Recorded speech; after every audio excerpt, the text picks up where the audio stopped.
Good morning, this is Robert Kaars Sijpesteijn bringing you this morning's market update. Looking at the US, declines in health shares weighed on the market as investors braced for policy news coming from central banks. The US 500 was unmoved, closing at 2088.82. The US Tech 100 dropped 6 points to close on 4677.5, and the Wall Street remained stable, opening and closing at 17,790. Despite positive figures coming out on Black Friday, retailers failed to perform up to expected levels. Walmart stores fell 1.8%, Macy's was down 2.3%, and Target declined 1.3%. Sales, however, from Cyber Monday are up 14% from a year earlier, which may help lift the electronic retail sector.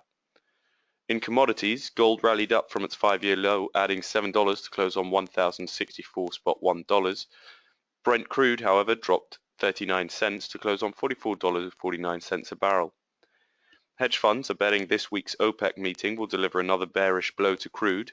A year ago, Saudi Arabia led the Organization of Petroleum Exporting Countries in keeping production quotas steady, exasperating a global glut and sending prices tumbling.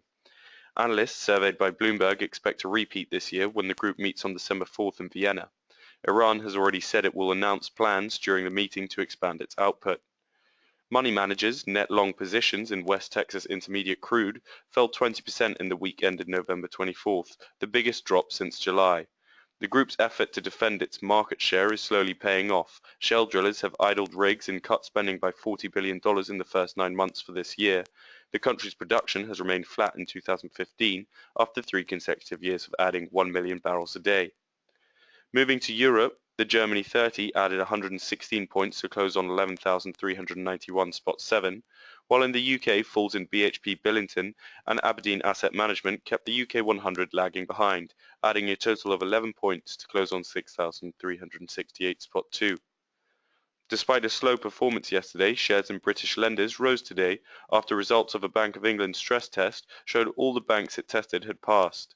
Shares in Lloyds rose 2.8% to 75.01 pence in early trading, while HSBC rose 1.4% to 537.2 pence, and Barclays rose 2.5% to 288.75p.